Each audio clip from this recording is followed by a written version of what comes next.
오늘 우리에게 주신 하나님의 말씀은 잠언 9장 9절에서 10절과 16장 32절 말씀입니다.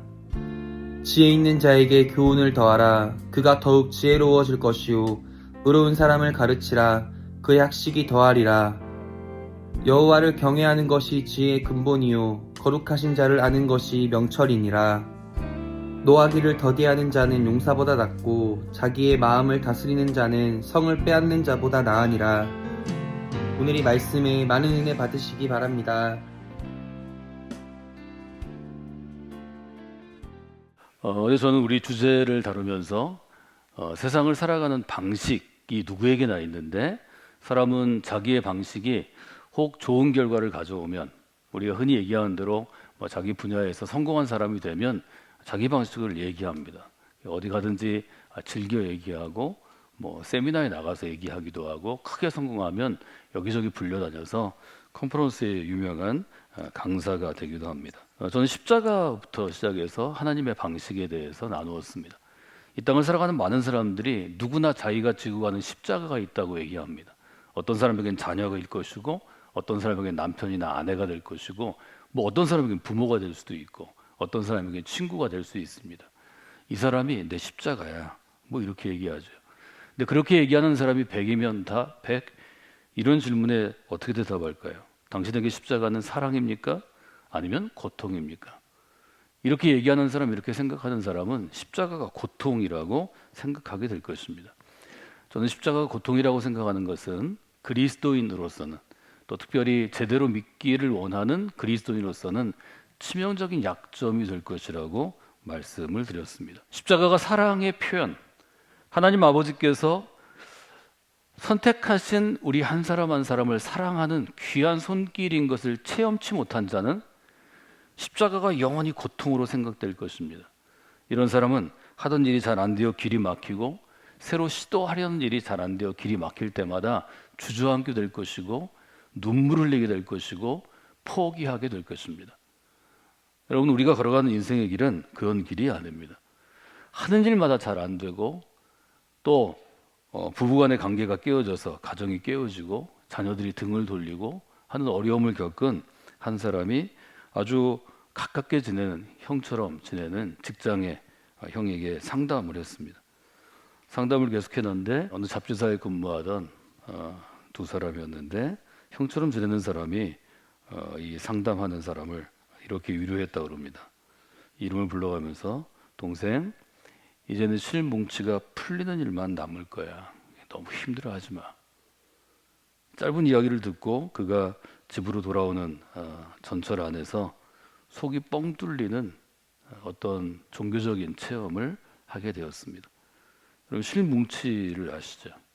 뜨개질 해보신 분들은 실뭉치를 다 아시는데요. 실뭉치는 계속 실을 감아서 눈사람처럼 커집니다. 근데 실뭉치가 계속 실만 감으라고 있는 건 아니죠. 이 사람은 이렇게 생각했다고 그래요. 실뭉치가 언제까지 뭉쳐지는 것만은 아니야. 뭉친 다음에는 반드시 어떤 지점에서는 풀어지기 위해서 존재하는 거지. 어느 정도 실뭉치가 뭉쳐지면 한 주먹만큼 뭉치면 그 이상 크게는 잘 안 뭉치죠. 다시 풀어내어서 뭔가를 만드는, 그래서 풀어져서 새로운 옷을 짜기 위해서 실뭉치는 뭉쳐지는 거예요. 그 이후로도 고통스러운 순간이 그에게 있었는데 스스로에게 계속했다고 그래요. 조금만 더 참자. 이제는 실뭉치가 풀어지는 일만 남을 거야. 자기를 사랑하고 자기의 삶을 나눴던 직장에서 형 동생처럼 지내던 이 두 사람이 이 일로 가까워질 뿐만 아니라 인생을 바라보는 눈이 바뀌었다 하는 것을 알게 됩니다. 이런 일이 여러분이 신앙생활을 하면서 계속되어야 합니다. 사실은 자주 있을 수밖에 없습니다. 우리가 열심히 신앙생활을 안 해도 그래도 매주 주일에 예배 정도는 드려야 좀 그리스도인이라고 부를 수 있을 텐데, 규칙적으로 평생을 주일 예배를 드리면 그 예배 가운데 한 번은 이런 실뭉치가 풀린다는 깨달음이 오는 것처럼 한 번씩 부딪히는 일이 있어야 합니다. 그래서 깨어서 집중해서 텍스트를 붙잡고 씨름하는 이런 시간에는 여러분이 집중해야 합니다. 텍스트를 붙잡는 건 지성을 붙들는 순간이기 때문에 이게 잘 안 돼서 집중이 안 되면 저희가 예배 가운데 정말 세심하게 찬양팀을 형성하고 여러분 예배에 집중하도록 저희 교회가 찬양이 굉장히 파워풀합니다. 찬양은 우리의 감성과 영성을 자극하기 때문에 아주 짧은 순간에 여러분의 눈을 확 열 수 있습니다. 여러분이 말씀 가운데 집중해서 이런 도전과 어웨이크닝, 깨어나는 영적 각성이 좀 부족해질 때는 찬양 가운데 그 일을 감당하셔야 합니다. 그리고 그 일이 딱 생기면 그때는 예배에 다른 것에 집중하지 마시고 딱 무릎 꿇고 기도하십시오. 사실은 제가 이 기도 의자를 만들 때는 교회를 새로 지으면 이 앞에 기도 의자를 쫙 배치해서 찬양 중에 은혜를 받으면 나와서 본인이 기도하고 또 설교 중에도 기도하고 조용히 자리로 들어가는 것을 구상했는데 저희가 짓고 나니까 본당이 생각보다 더 빨리 채워지고 사실은 너무 크지 않아서 사람들이 오갈 수 없어서 제가 의자를 다 치웠습니다. 좀 더 그렇게 좀 자유롭게 예배할 수 있으면 좋겠습니다. 그래서 새벽 같은 좀 자유로운 시간에는 여러분이 그렇게 하시는 게 좋습니다. 저를 따라서 하실까요? 조금만 참아. 이제 실뭉치가 풀어질 일만 남은 거야. 주님께서 여러분의 마음 가운데 이렇게 얘기하시는 순간이 있습니다. 그때 그걸 받아들이셔야 합니다. 아, 그래, 이제 실뭉치가 풀어지겠구나. 그것이 우리의 삶이라는 것을 보여줍니다. 십자가를 보고도 이걸 사랑으로 느끼고 고통으로 느끼는 것처럼 눈앞에 인생에 여러 상황들이 있는데 이것을 어떻게 받아들이는가, 어떻게 수용하는가, 또 이것을 어떻게 이해하는가, 어떻게 인식하는가. 이 인식과 수용은 철학에 있어서 굉장히 중요한 문제입니다.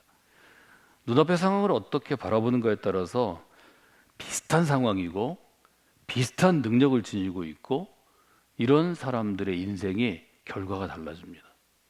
이 점을 여러분들이 잘 생각하시면 좋겠습니다. 제일 좋은 예가 이스라엘 백성들이 가나안 땅에 들어가기 위해서 이제 땅이 보이는 가나안이 보이는 곳에 일종의 캠프를 칩니다. 근데 직접 들어갈 수가 없었습니다. 왜냐하면 그곳은 누군가는 살고 있는 땅이고 또 그 땅에 이 수많은 사람들이 들어갈 수 있는지를 미리 봐야 되기 때문입니다. 그래서 정탐하는 사람들을 보내게 됩니다. 정탐꾼이라고 우리가 보내죠. 이스라엘이 12지파의 일종의 연맹체였기 때문에 지파별로 12사람을 뽑아서 보내는 게 민수기 13장의 내용입니다. 민수기 13장 16절부터 20절까지 구약이고 긴 스토리니까 성경을 그대로 그냥 읽는 게 좋을 것 같습니다. 16절부터 20절까지 한번 읽어볼까요? 이는 모세가 땅을 정탐하러 보낸 자들의 이름이라. 모세가 눈의 아들 호세아를 여호수아라 불렀더라. 모세가 가나안 땅을 정탐하러 그들을 보내며 이르되 너희는 내게 길로 행하여 산지로 올라가서 그 땅이 어떠한지 정탐하라. 곧 그 땅 거민이 강한지 약한지 많은지 적은지와 그들의 사는 땅이 좋은지 나쁜지와 사는 성읍이 진영인지 산성인지라. 토지가 비옥한지 메마른지 나무가 있는지 없는지를 탐지하려 담대하라. 또 그 땅에 실과를 가져오라 하니 그때는 포도가 처음 익을 즈음이더라. 정탐꾼을 보내면서 굉장히 상세하게 실행 명령을 내리는 것을 보게 됩니다. 이걸 여러분들이 여러분의 업무 기술서 어떤 일을 해야 되는지 직장에서 일해야 될 걸로 적으면 굉장히 상세합니다. 정탐을 보내면서 얘기합니다. 18절 땅이 어떤지 정탐하라. 18절 뒷부분 뒷절은 그 땅에 사는 사람들 거주민이 강한지 약한지 숫자가 얼마나 되는지 많은지 적은지. 세 번째 그들의 땅의 토질이 좋은지 나쁜지. 네 번째 그들이 형성하는 성읍과 마을이 요새처럼 돼 있는지 아니면 흘러나가고 흘러들어가는 그냥 텐트처럼 돼 있는지. 말하자면 공격과 수비가 어떠한지를 보라는 거죠. 20절은 나무 수종을 물어봅니다. 토지가 비옥한지 메마른 나무가 있는지 없는지. 그 다음에 그 땅의 과일, 포도철이었는데 포도 좀 따와라. 굉장히 상세하게 볼 수 있는 거죠. 성경이 아주 재밌는 것은 그 당시에 기록할 수 있는 그 당시의 기술로는 그 당시의 일종의 기록으로는 굉장히 논리적이고 또 굉장히 자세하고 또 그 당시의 사람들의 생각들을 좀 볼 수 있습니다. 아시는 것처럼 12명의 정당꾼이 와서 보고합니다. 비슷한 공동체, 사실은 같은 공동체죠. 같은 공동체에서 태어나고 자라고 비슷한 문화를 경험하고 같은 음식을 먹고 같은 옷을 입고 같은 신앙을 가지고 이제 야훼 신앙을 출애굽 과정 가운데 가진 사람들인데 12명 중에서 10명과 2명으로 갈립니다. 12명 중에서 10명과 2명으로 갈리죠. 10명 중에서 9명과 1명으로 갈리는 게 아니고 이때는 12지파가 중요한 때니까 10명과 2명으로 갈립니다. 25절부터 보면 갔다 와서 정탐하기를 마치고 돌아와서 이제 얘기하는 광경이 있습니다. 뭐 스토리 같은 것이니까 교독하면 좋을 것 같습니다. 제가 먼저 홀수를 읽고 여러분들이 짝수를 읽으시죠. 40일 동안 땅을 정탐하기를 마치고 돌아와 파란 광야 가데스에 이르러 모세와 아론과 이스라엘 자손의 온 회중에게 나와 그들에게 보고하고 그 땅의 과일을 보이고 모세에게 말하여 이르되 당신이 우리를 보낸 땅에 간즉 과연 그 땅에 젖과 꿀이 흐르는데 이것은 그 땅의 과일이니이다. 그러나 그 땅 거주민은 강하고 성읍은 견고하고 힘이 클 뿐 아니라 거기서 아낙 자손을 보았으며 아말렉인들은 남방 땅에 거주하고 헷인과 여부스인과 아모리인은 산지에 거주하고 가나안인은 해변과 요단가에 거주하더이다. 갈렙이 모세 앞에서 백성을 조용하게 하고 이르되 우리가 곧 올라가서 그 땅을 취하자 능히 이기리라 하나 그와 함께 올라왔던 사람들은 이르되 우리는 능히 올라가서 그 백성을 치지 못하리라. 그들은 우리보다 강하니라 하고 이스라엘 자손 앞에서 그 정탐한 땅을 악평하여 이르되 우리가 두루 다니며 정탐한 땅은 그 거주민을 삼키는 땅이요 거기서 본 백성 신장이 장대한 자들이며 거기서 네피림 후손인 아낙 자손의 거인들을 보았나니 우리는 스스로 보기에도 메뚜기 같으니 그들이 보기에도 그와 같았을 것이니라. 갔다 와서 한 일들이 아주 상세하게 적혀 있죠. 여기 보면 지도를 그릴 만큼 상세합니다. 29절 30절 보면 아말렉 사람은 남쪽에 헷인과 여부스인과 아모리인은 산 쪽에 가나안인은 해변과 요단 강가에 거주하더이다. 이게 금방 그려지죠. 이 지도를 금방 그릴 수 있을 정도입니다. 중요한 건 이 사람들이 거기에 있는 사람들 중에서 거인을 봅니다. 33절에 보면 네피림 후손인 아낙 자손, 이게 머리 하나 더 큰 사람들. 그래서 우리가 축구를 보든지 농구를 보든지 단 스포츠를 보면 북유럽 사람들이 굉장히 크죠. 북유럽 사람들은 되게 190 넘는 사람들이 많습니다. 그래서 저희가 또 동양 사람이 있으면 완전 머리 하나가 더 있죠. 엄청나게 크죠. 그래서 지금처럼 도구를 이용하는 총이나 이런 게 아니고 서로 맞서서 몽둥이로 그냥 때려서 이기는 싸움을 할 때는 이거는 상대가 안 되죠. 그러니까 이미 정탐했던 사람들은 군사 지도자였던 걸 볼 수 있습니다. 옛날 사람들은 그냥 가족이 또 군대가 되는 거니까 상당히 용맹하고 전략적이고 분석적인 사람들을 많이 보내는 걸 알 수 있죠. 가서 보니까 주로 군사력에 대한 것입니다. 전쟁을 해야 되는데 그 땅을 뺏어서 우리가 좀 정착을 해야 되는데 이 전쟁이 가능한가 하는 걸 보게 됩니다. 절대 다수가 부정 의견을 냅니다. 그게 아마 사실이었을 것입니다.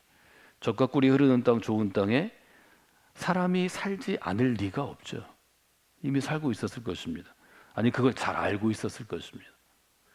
남은 2명만 긍정 보고를 하죠. 30절에 보면 갈렙이 백성들을 좀 조용하게 안정을 시키고 우리가 올라가서 그 땅을 취하면 능히 이기리라. 굉장히 성격이 급한 베드로 같은 사람이죠. 빨리 올라가자. 그 땅을 빨리 취하자. 싸우면 이긴다. 그래서 백성들한테 동기를 부여합니다. 본문을 통해서 우리는 서로 다른 시각, 다른 생각, 다른 관점이 이들 가운데 있는 걸 보게 됩니다. 같은 땅을 보았고 이미 돌아갈 데도 없고 정말 고생해가지고 약속의 땅 앞에 왔는데 이 사람들을 보면서 우리는 우리들을 봅니다. 신앙생활 오래 하신 분들이 한국교회에 지금 너무 많죠. 평생 한 사람 많죠. 20년, 30년, 아니 40년, 50년, 60년, 70년, 80년이 있어서 어디 명함도 못 내밀죠. 그런데도 죽을 때가 다 돼서 나이 들어서 오랫동안 신앙생활을 했는데 천국의 소망이 적은 것을 여러분 아십니까? 우리보다 훨씬 짧게 믿고 어렵게 믿고 어려운 삶을 살았던 사람들이 하나님 나라에 가는 소망이 강렬하고, 지금 사람들은 하나님 나라에 별로 가고 싶지 않은 것, 그게 지금 교인들의 현실은 아닌가요? 여러분은 아닌가요? 천국보다 이거 훨씬 좋은데 천국은 좀 늦게 가고 싶지 않나요? 이런 점을 잘 생각할 필요가 있습니다. 우리가 함께 같은 교회에서 그 자리에서 수십 년 아니 평생을 신앙생활을 해도 내게 열려진 믿음의 눈에 따라 완전히 다른 신앙생활을 하게 됩니다. 이게 신앙생활의 현실입니다. 이게 관점의 차이이고 시각의 차이이고 신앙의 퍼스펙티브의 차이라고 부를 수 있습니다. 여러분이 바른 신앙, 진짜 신앙에 눈 뜨는 것은 그렇게 중요합니다. 한 사람의 관점을 우리가 눈으로 표현하자면 10명의 눈을, 이 사람들은 눈에 보이는 거기에 있는 사람들의 크기, 거기 있는 사람들의 숫자, 또 그 사람들이 공격과 수비를 할 수 있는 그들이 살고 있는 마을, 성을 어떻게 짓고 있나, 이것은 다 철저하게 분석하지만 믿음의 분석은 없습니다. 우리 성경을 읽고 있지만 약속의 땅에 들어가고 있는 출애굽 사람들, 우리가 그토록 아주 신앙의 원형으로 생각하는 이스라엘 사람들이 전혀 믿음 없는 걸 보게 됩니다. 12명 중에 10명이 믿음 없으면 믿음 없는 거죠. 우리는 그 10명이 각 지파의 지도자였기 때문에, 혹은 여호수아처럼 차기 그 지파를 이끌어갈 최고 지도자였기 때문에 믿음 없는 눈이라고 볼 수 있습니다. 성경은 이 점이 냉정합니다. 이스라엘 사람이지만, 이스라엘 지파의 리더이지만 믿음 없는 눈은 세상의 눈입니다. 쉽게 구분하기 위해서 세상의 눈이라고 제가 표현했습니다. 하나님 보시기에는 믿음 없으면 이 사람이나 저 사람이나 이스라엘 사람이나 똑같습니다. 교회 안에 있으나 믿음 없으면 교회 밖에 있으나 안에 있으나 똑같은 거죠. 믿음 없는 눈으로 살아가는 교회 안에 사람이 많이 있습니다. 여기 믿음 없는 눈으로 살아가는 이스라엘 안에 이스라엘 백성, 하나님의 백성이 많이 있잖아요. 이 상황은 바뀌지 않을 겁니다. 민수기 14장 11절을 보면 하나님께서 모세한테 가나안 땅을 앞에 둔 이스라엘 사람들의 상태를 이렇게 얘기합니다. 여호와께서 모세에게 이르시되 이 백성이 어느 때까지 나를 멸시하겠느냐. 하나님을 멸시했다고. 멸시는 뭐죠? 우습게 보고 낮춰보고 아주 하찮게 보는 것입니다. 하나님을 우러러보고 하나님께 예배하는 게 아니고 존중하는 게 아니고 우습게 봤다는 거죠. 발가락에 때만큼 우습게 보는 게 이스라엘 사람들입니다. 하나님이 모멸감을 느껴서 모세한테 얘기하는 의인화된 대화가 등장하죠. 어느 때까지 나를 멸시하겠느냐. 내가 그들 중에 많은 이적을 행하였으나. 여러분, 이집트에서부터 시작해서 10가지 재앙에서부터 시작해서 광야의 구름 기둥과 불 기둥과 바위를 쪼개고 물을 내시고 강을 건너시는 이적을 그 사람들이 40년 동안 체험했다고 출애굽기는 우리에게 알려줍니다. 여러분, 기억하셔야 합니다. 여러분이 구하는 이적이 여러분을 믿음으로 이끌지 못합니다. 여러분이 구하는 축복이 여러분을 믿음 있는 사람으로 바꾸지 못합니다. 이것은 믿음이 무엇인지를 잘 알아야 하는 것입니다. 우리의 믿음을 여는 분은 하나님이시고 그 하나님 앞에 온전히 나아갈 때 하나님을 멸시하는 게 아니라 하나님 앞에 무릎 꿇을 때, 그때 믿음이 작동하기 시작합니다. 일하기 시작합니다. 세상이 구하는 것, 이적, 먹을 것, 입을 것, 내가 쓸 것, 우리 집, 우리 차, 내 미래, 이것이 절대로 여러분의 믿음을 강화시키지 못합니다. 많이 얻으면 얻을수록, 많이 체험하면 체험할수록 믿음이 나빠질 가능성이 많이 있습니다. 이것은 우리에게 하나님이 어떤 분이시고 하나님의 사람은 어때야 될지를 너무 잘 알려줍니다. 몸은 하나님의 백성 가운데 있지만 그 생각과 마음은 애굽, 이집트에 있습니다. 이집트로 돌아가고 싶습니다. 몸은 이 자리에 있는데, 교회 다니는데 마음은 세상에, 여러분 좋아하는 어떤 유흥장에, 술집에, 혹은 은행에 다 나가 있죠. 그래서 예수님이 말씀하시죠. 너의 마음 있는 곳에 네가 있는 거다. 네 마음은 어디에 있느냐? 한번 물어볼까요? 너의 마음은 어디에 있느냐? 저는 모릅니다. 나는 압니다. 여러분 각자는 압니다. 여러분 교회 안에 들어오셔서 예배 자리 가운데 나올 때 스스로에게 물어보시면 됩니다. 여러분 신앙생활 잘하시려면 성경책 앞에 열어두면 여러분 이름 쓰시고 저처럼 이렇게 비밀 칸을 만드셔서 열어보십시오. 그 써놓으세요. 너의 마음은 어디에 있느냐? 아무도 안 웃으시네. 너의 마음은 어디에 있냐고요. 신앙생활을 대충 하면 하나님도 여러분을 대충 취급할 수 있죠. 뭐 그런 일은 없지만, 그래서 저는 이것이 껍데기 그리스도인이고 종교에 머물러 있는 종교인이라고 정의해드렸습니다. 여기는 지금 12명 중에 10명입니다. 훨씬 더 확률이 높지 않을까요? 하나님께서는 11조의 정신을 말씀하시는데 10명 중에 1명만, 그러니까 9명은 종교인이고 1명이 아니면 정말 좋은 교회 아닐까요? 제가 여러분에게 부탁드리는 것은 껍데기에 머물러 있거나 종교에 머물러 있는 것이 처음에 우리의 상황이지만 여기에 오래 머물러 있지 말라는 것입니다. 여러분의 인생을 낭비하는 것이고 영혼을 낭비하는 것입니다. 믿음 없는 눈으로 오래 있지 마십시오. 반드시 믿음 있는 눈으로 변화돼야 합니다. 믿음 없는 눈이 세상의 눈이면 믿음 있는 눈은 하나님의 눈이라고 오늘은 표현했습니다. 이 두 명은 10명과는 전혀 다른 눈을 가진 사람들입니다.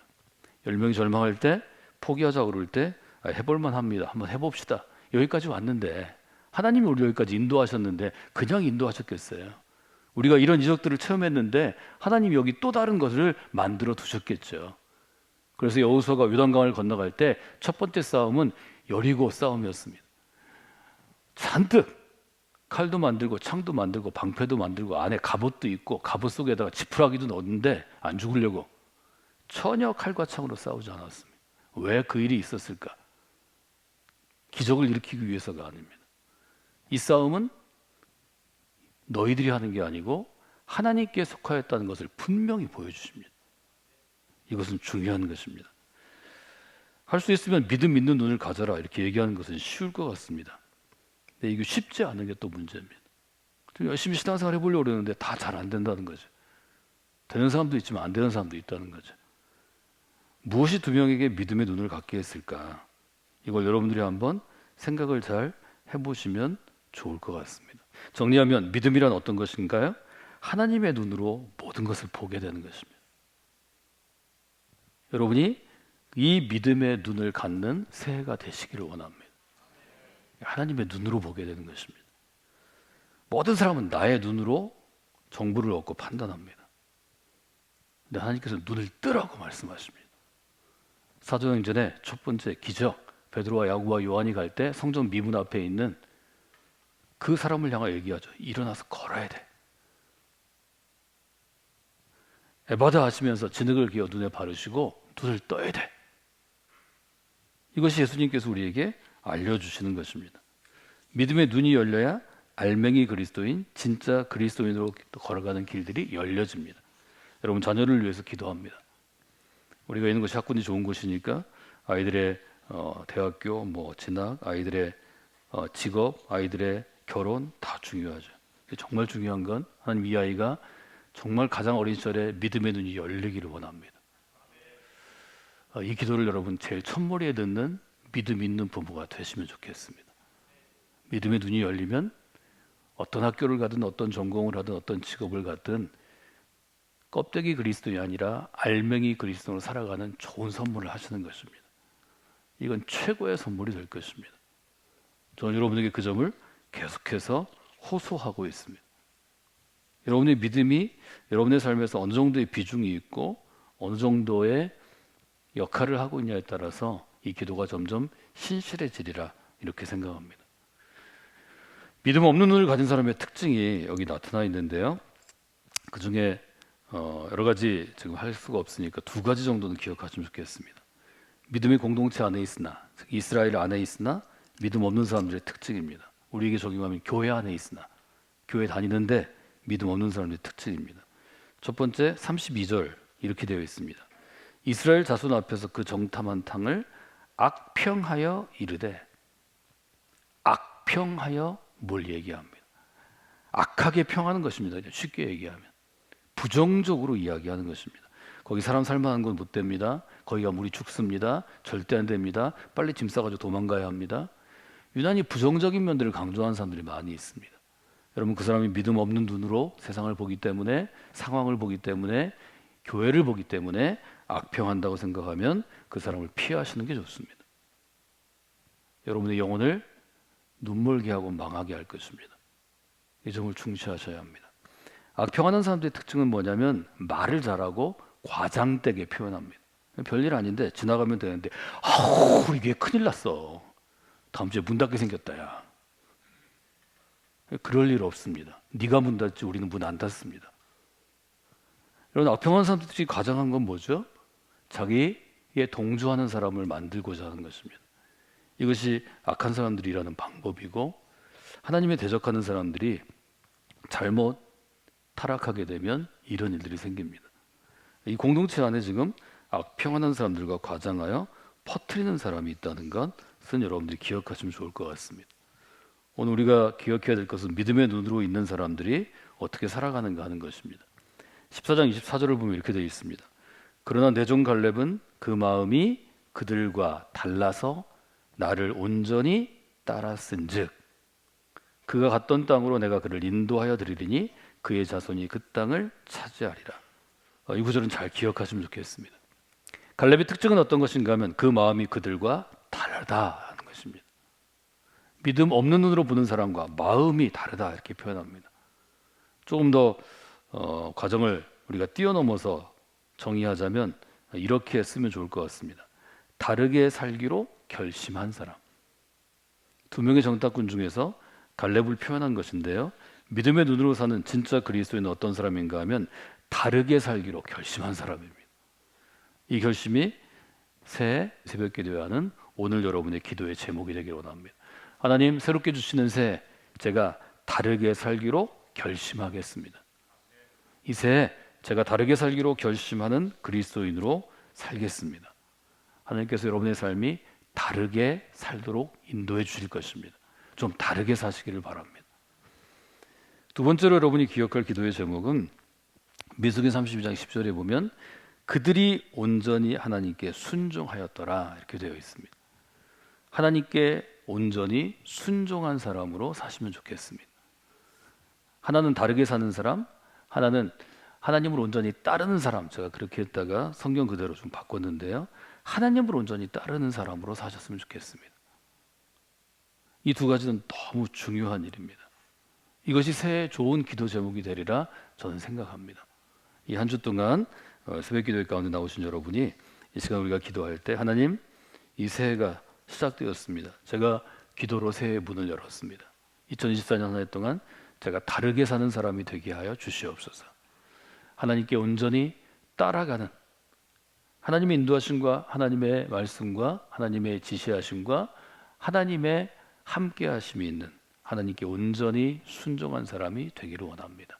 이 두 가지를 그리스도인의 일종의 여러분의 목표치로 삼으시면 좋겠습니다.